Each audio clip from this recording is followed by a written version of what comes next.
नमस्कार, स्वागत है आपका आज की खास रिपोर्ट में।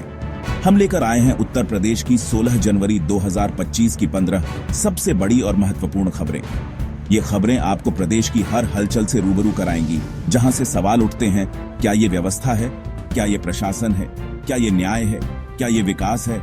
तो चलिए शुरू करते हैं आज की खास रिपोर्ट। एक एक कर सवाल पूछेंगे, जवाब मांगेंगे, क्योंकि जनता जानना चाहती है।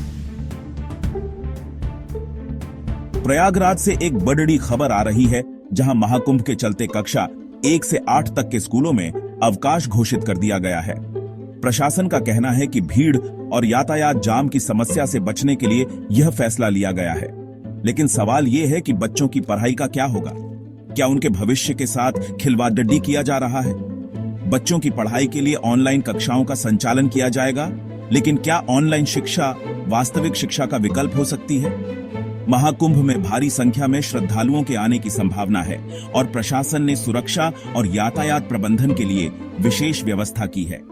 लेकिन क्या यह व्यवस्था बच्चों की शिक्षा की कीमत पर होगी? प्रदेश में शीतलहर का कहर जारी है और इसी बीच एक और बड़ी खबर आ रही है। बढ़ती ठंड और शीतलहर के कारण सभी स्कूल 15 जनवरी तक बंद रखने का फैसला लिया गया है। प्रशासन का कहना है कि यह निर्णय बच्चों की सुरक्षा को ध्यान में रखते हुए लिया गया है। कक्षा 1 से 12 तक के छात्रों को घर पर ही पढ़ाई करने के निर्देश दिए गए हैं। लेकिन सवाल यह है कि क्या सिर्फ स्कूल बंद कर देने से बच्चों की सुरक्षा हो जाएगी? क्या प्रशासन ने यह सोचा है कि जिन बच्चों के पास घर नहीं है वो कहां जाएंगे?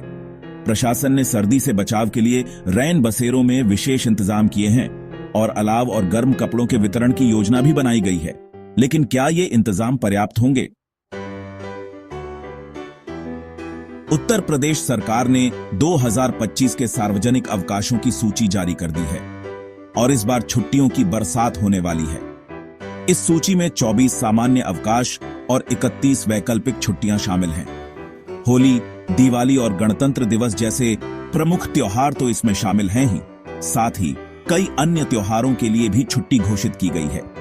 सरकारी कर्मचारियों ने तो इस फैसले का स्वागत किया है, लेकिन सवाल यह है कि क्या इतनी छुट्टियों से कामकाज ठप नहीं हो जाएगा? क्या विकास पर इसका असर नहीं पड़ेगा? यह सूची सभी सरकारी विभागों और शिक्षण संस्थानों में भेजी जा चुकी है, लेकिन क्या इससे पहले जनता से राय नहीं ली जानी चाहिए थी? लखनऊ में मकर संक्रांति के उपलक्ष्य में खिचड़ी महोत्सव का आयोजन किया गया। इस महोत्सव में विभिन्न प्रकार की खिचड़ी की प्रदर्शनी और वितरण किया गया। बड़ी संख्या में लोगों ने इस महोत्सव में हिस्सा लिया और पारंपरिक व्यंजनों का आनंद लिया। लेकिन सवाल यह है कि क्या यह सचमुच परंपरा को बढ़ावा देने के लिए है या फिर सिर्फ दिखावा? क्या इससे जरूरतमंदों को वास्तव में मदद मिल रही है? महोत्सव का उद्देश्य उत्तर प्रदेश की सांस्कृतिक धरोहर को बढ़ावा देना था और इसमें बच्चों और युवाओं के लिए कई रोचक कार्यक्रम आयोजित किए गए। वाराणसी के दशाश्वमेध घाट पर मकर संक्रांति के अवसर पर विशेष गंगा आरती का आयोजन हुआ। हजारों श्रद्धालुओं ने गंगा स्नान और आरती में हिस्सा लिया। घाट पर दीपों की रोशनी और मंत्रोच्चार ने माहौल को दिव्य बना दिया। लेकिन क्या वाकई ये सिर्फ आस्था का विषय है या फिर राजनीति की आड़ीडेच में धर्म का इस्तेमाल हो रहा है? इस आयोजन को वाराणसी की धार्मिक और सांस्कृतिक पहचान को और मजबूत करने वाला बताया जा रहा है। लेकिन क्या ये सच है? श्रद्धालुओं ने गंगा को स्वच्छ रखने का संकल्प लिया, लेकिन क्या सिर्फ संकल्प लेना ही काफी है? आगरा के ताजमहल पर मकर संक्रांति के अवसर पर पर्यटकों की भारी भीड़ उमड़ी।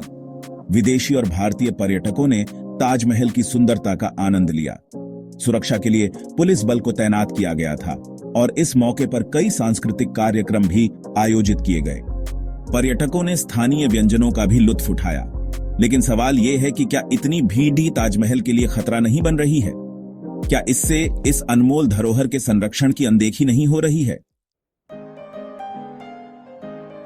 चैप्टर 7, कानपुर में पतंगबाजी प्रतियोगिता, क्या बच्चों की सुरक्षा का ध्यान? कानपुर में मकर संक्रांति के उपलक्ष्य में पतंगबाजी प्रतियोगिता आयोजित की गई। बच्चों से लेकर बुजुर्गों तक ने इस प्रतियोगिता में हिस्सा लिया और रंग बिरंगी पतंगों से आसमान सजा हुआ था। लेकिन सवाल यह है कि क्या इस प्रतियोगिता में बच्चों की सुरक्षा का पूरा ध्यान रखा गया? क्या चीनी मांझे पर प्रतिबंध लगाया गया? प्रतियोगिता के विजेताओं को पुरस्कार देकर सम्मानित किया गया और यह आयोजन शहर में उत्साह और परंपरा का प्रतीक बन गया। गोरखपुर में खिचड़ी चढ़ाने की परंपरा, आस्था या अंधविश्वास। मकर संक्रांति पर गोरखपुर के गोरखनाथ मंदिर में खिचड़ी चढ़ाने की प्राचीन परंपरा निभाई गई। हजारों श्रद्धालुओं ने खिचड़ी चढ़ाकर आशीर्वाद लिया। लेकिन सवाल यह है कि क्या यह सिर्फ आस्था है या फिर अंधविश्वास? क्या इससे वास्तव में किसी को लाभ होता है? यह परंपरा सदियों से चली आ रही है और भक्तों के लिए विशेष महत्व रखती है। मंदिर परिसर में भक्तों के लिए प्रसाद वितरण भी किया गया। भक्तों ने इसे आस्था और परंपरा का प्रतीक बताया। राम मंदिर निर्माण कार्य में तेजी। क्या 2025 तक पूरा होगा निर्माण? अयोध्या में राम मंदिर का निर्माण कार्य तेज गति से जारी है। मकर संक्रांति के मौके पर श्रद्धालुओं ने निर्माण स्थल पर पूजा अर्चना की। लेकिन सवाल यह है कि क्या वास्तव में निर्माण कार्य तेजी से हो रहा है? क्या 2025 तक मंदिर बनकर तैयार हो जाएगा? मंदिर निर्माण के प्रमुख हिस्से को मार्च 2025 तक पूरा करने का लक्ष्य है। प्रशासन ने सुरक्षा व्यवस्था को और मजबूत कर दिया है। मंदिर निर्माण के प्रति श्रद्धालुओं में उत्साह और भक्ति का माहौल है। मथुरा में वृंदावन कुंभ मेले की शुरुआत। क्या व्यवस्थाएं पर्याप्त? मथुरा के वृंदावन में कुंभ मेले की भव्य शुरुआत हुई। मेले में संतों और श्रद्धालुओं ने गंगा स्नान और पूजन किया। लेकिन सवाल यह है कि क्या प्रशासन ने मेले में आने वाले लाखों श्रद्धालुओं के लिए पर्याप्त व्यवस्थाएं की हैं? क्या कोई दुर्घटना होने की आशंका है? कुंभ मेले में आध्यात्मिक चर्चा और भजन संध्या का आयोजन किया गया। प्रशासन ने मेले में शुद्ध पानी और स्वच्छता का विशेष ध्यान रखा। मेले में भारतीय संस्कृति की झलक देखने को मिली। तो दोस्तों, ये थी उत्तर प्रदेश, यूपी और देश दुनिया से जुड़ी महत्वपूर्ण काम की बड़ी खबरें। लेकिन याद रखिए, सवाल पूछना बंद मत कीजिए, क्योंकि सवाल पूछेंगे तो जवाब मिलेगा। कैसी लगी आपको ये सारी खबरें? मुझे कमेंट्स में जरूर बताइए। अगर वीडियो अच्छा लगा हो तो इसे लाइक कीजिए और अगर आपने चैनल को सब्सक्राइब नहीं किया है तो अभी सब्सक्राइब कीजिए।